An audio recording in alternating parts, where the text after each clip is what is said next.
Utilize in News. Hello and welcome to yet another exciting episode of your favorite Youth TV program, Youth Weekly on Youth TV Africa, bringing to you highlights of news-making headlines in the week, uniquely in the language and perspective of young people. My name is Helda Apollos, and with me on the program today is Tracy Ihezai. Good to have you on the program. Now here is a rundown of some of the issues that made headlines this week.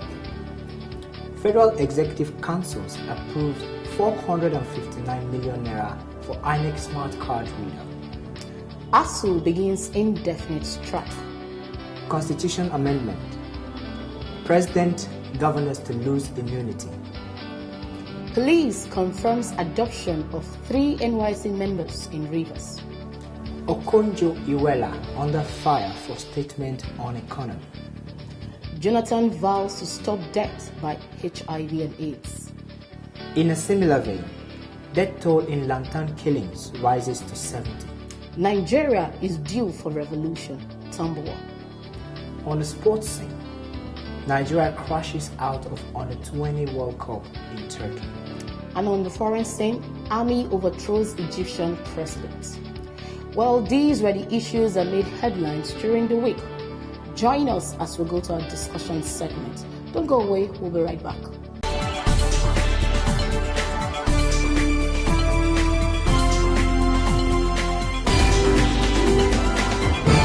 Youth Weekly, Utilize in News. We are part of the solution. We bring you youth perspective on issues. Youths have a voice. We have a story to tell. Youth Weekly, Utilize in News. This is still Youth Weekly on UTV Africa. It's our discussion segment, and today we shall be looking at the education sector once more. Today we're talking about ASU strike, the indefinite strike that was called up by ASU just this week.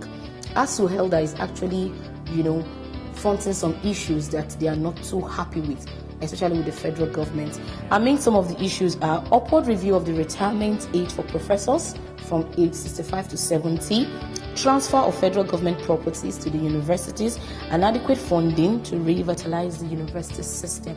Of course, there are other issues, but amongst them, these are, some of them. You also want to look at for how long will we keep having these kind of issues. Consistently, they keep going to and fro with these issues they are trying to push up. So, I agree. The issue between ASU and the federal government has been fraught with a lot of contradictions and inconsistency. Over time, the ASU has actually had reason to distrust the voice of the government because government has failed to actually come through with its own end of the deal.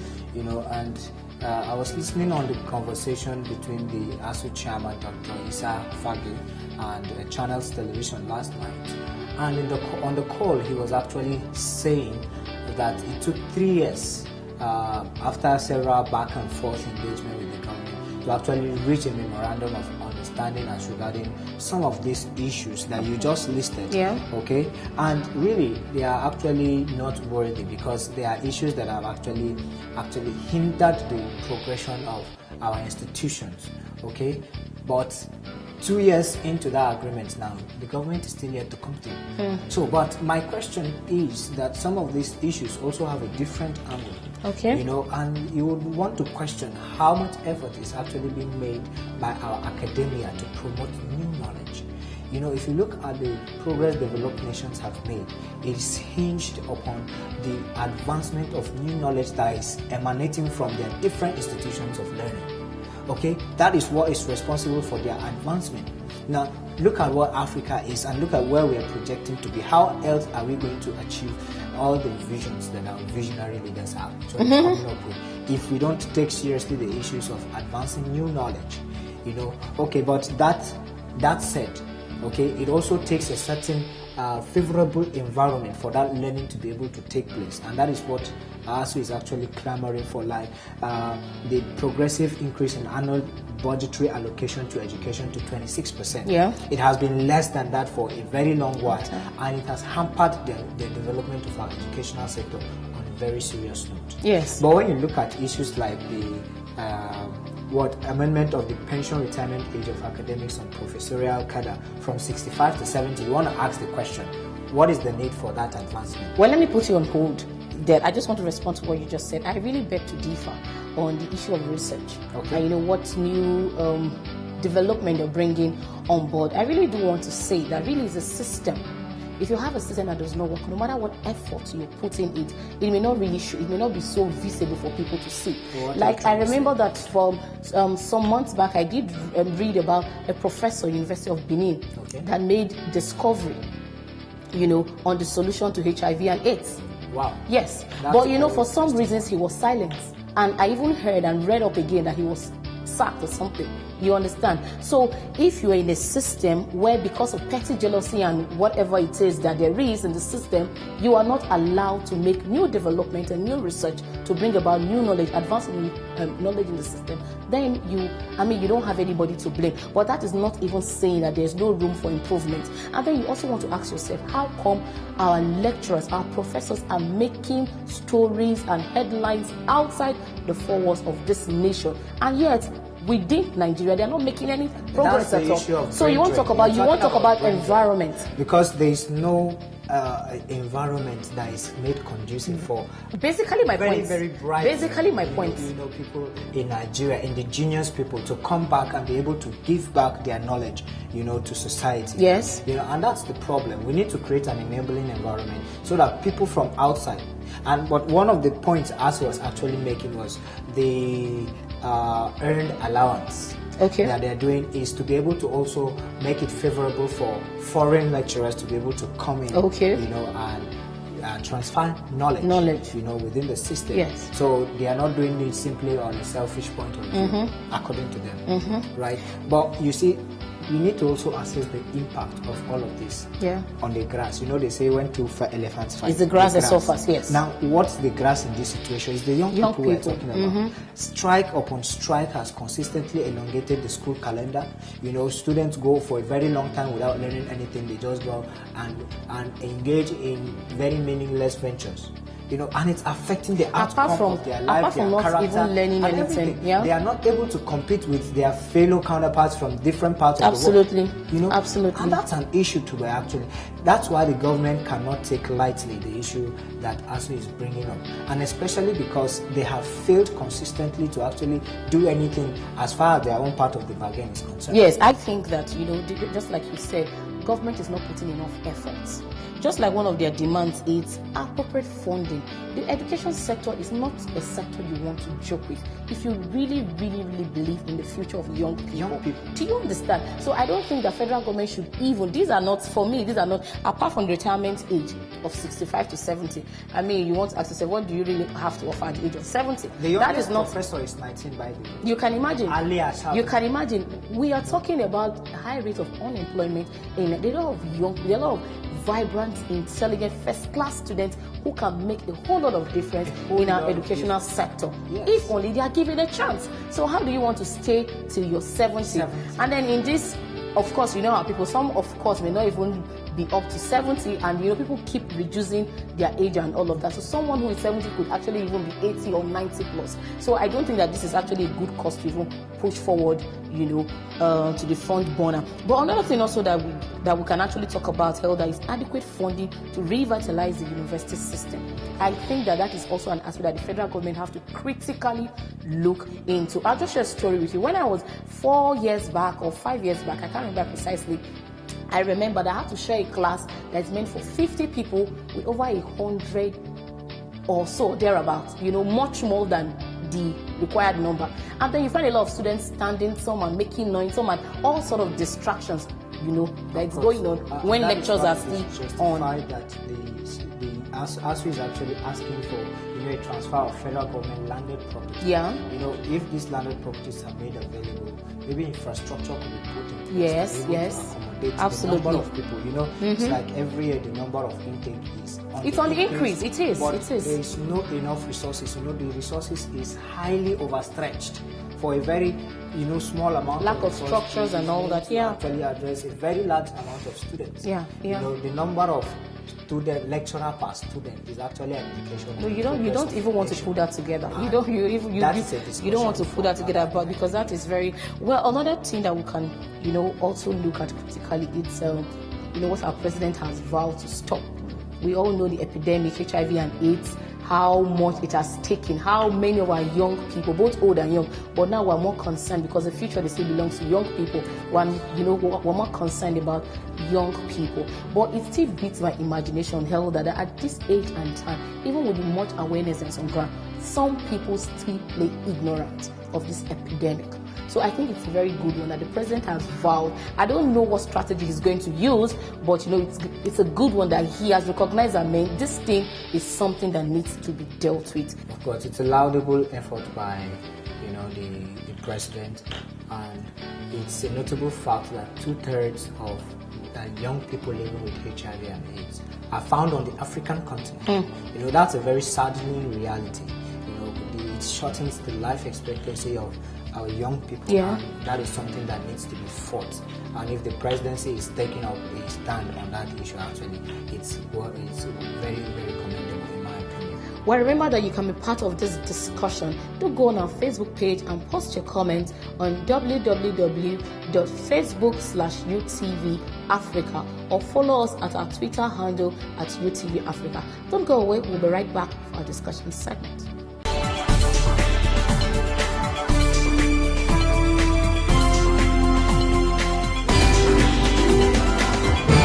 Youth Weekly, Euthanize and News. We are part of the solution.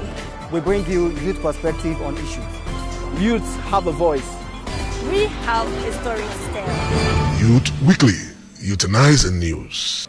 You're welcome back to the program. It's still Youth Weekly on Youth TV Africa, in case you're just tuning in. And on this segment of the program, we usually have a guest who is going to share some perspectives and insights on some of the issues in the headlines for the week. And in the studio today, we have a business development expert. He is none other than Mr. Opala Ifeanyi. He is with Miners Investments Limited. You're welcome on the program, sir. Thank you very much. Now, one of the issues on the front burner of the headlines this week is the issue confronting the National Youth Corps Members Scheme, the NYSC scheme, which involved the abduction of 3 corps members in Rivers State earlier at the end of last week. Now, before we go into discussing the insecurity issues that is confronting NYSC, we just want to take a look at the whole scheme in general, its successes and its failures.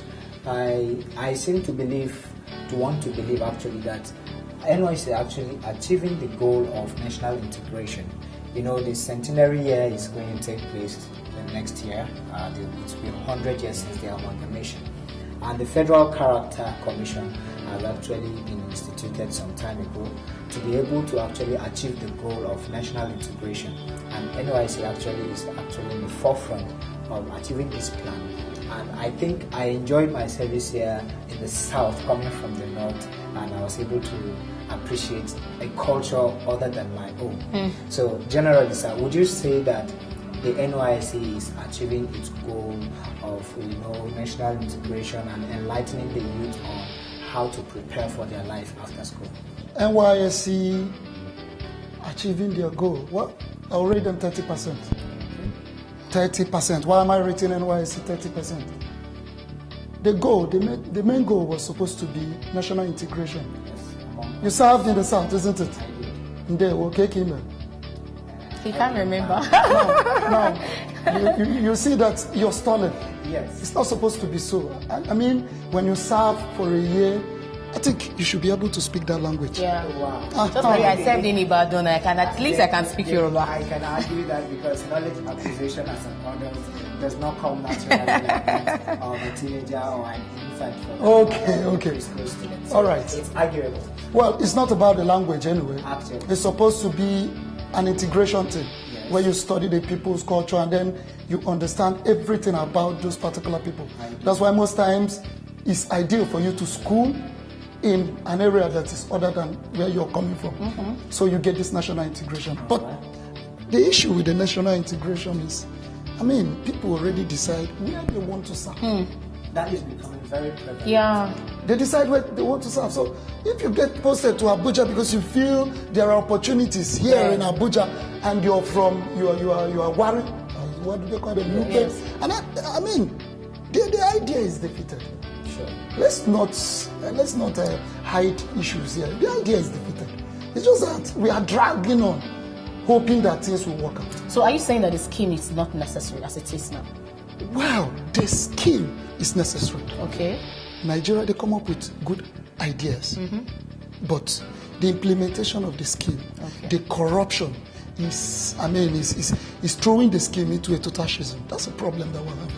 Okay, now another problem, you would agree with me, is the recurrent security issues that is confronting the scheme. Of course, you do remember that in 2012, we lost some young people, during the service year. And also just this week, we have seen that also 3 core members have been abducted in Rivers State. Would you also say that the NYSC scheme is actually achieving its core objectives with this kind of security challenges? No. The answer is no. I think 2011 we lost about 6, 8 in different places. That's especially the one that was during in the news. We even lost much more than that number. Yes. The security challenge of Nigeria is not only peculiar with the NYSC scheme, but it's a general thing. Okay. Now, but I believe that this thing all started as a result of the kind of politicians that we had in this country. After a series of rape, let me use the word in quote, rape. Okay. Now raping us. Yeah. Imagine my grandfather, he wants to be a governor when I should be a governor. Yes. I mean, after some time, people will revolt. Yeah. People will do you know when I was serving, I predicted that. I was thinking, I said, what if after my service here, I just devote my time studying how to make nuclear weapons and then threaten the government? Because I had 6 elder brothers and none of them were employed. So I felt, I mean, these things has been lingering. Yeah. And then the only way to get the government is get a government property. NYS is, by the way, the government property. That's why these people are going. But I don't support violence in any way. Of course, it should not be something that should be. I know it's totally unnecessary, but the issue is that this is what led to it. So what is the way forward? The way forward is simple. Everybody needs to change. From the political office holders to the child in the primary school. We need to redirect and then have a kind of orientation. I mean, in Nigeria, money is God, and then corruption must be the mode of worship. Where you don't allow merit to prevail over sentiment. And then you talked about federal character. I questioned that. Why should we have federal character? I mean, you have federal character so that if an Igbo man is the head, you put an Hausa man next, you put a Yoruba man, even if it is not working that way. So most times, somebody from the east can write an exam and score 200, and then somebody from the north is having 150, but the person will gain admission because of federal character. Are we not one Nigeria? The idea is already defeated. America is moving forward because there is no such thing like nation. You see, the idea of Nigeria is dying, and then the nation is existing. Yeah. So what is existing is Igbo, Hausa, Yoruba. I'll ask you, are you an Hausa man? And then we'll interact in Hausa. Wow. I wish we had actually more time, but this is all we really can take on this edition of the program. But before we go, any final words to young people out there? My final word is this. They say probability is like gravity. You can't fight against probability. But I always believe there is something that is a clause to every hindrance. Even the gravity, escape velocity, it defies that law. So no matter what you're doing, that particular thing that you think will hold you down, there is something that will defeat it. Look for it and apply it. Wow. That's all. I You're hope there. the young people will be able to interpret that. Tracy, any final words? Well, to every young person out there, everyone is uniquely created. There's something you have that the next person does not have. Why don't you look inwards, work on yourself, and of course, if you believe that you can make it, nobody, not even the current circumstance in Nigeria, in Africa, and in the world could stop you. Go and be who you were born to be. Wow. Well, for me, I will just give out 2 words for our young people out there, and that's character and competence. Well, he was talking about defying your gravity. I believe with confidence, with competence, you have the needed skill set to be able to accomplish whatever you want to accomplish in this life. And with character, you have what it takes to keep you there and success and consistent success. So keep going and never stop moving forward. Well, thank you for coming on the program, sir. It's been nice having you share your perspective with young people. Thank you very much. That is all we can actually take on this edition of the program today. Do keep a date with us same time next week as we come your way with more exciting news and gist following those news.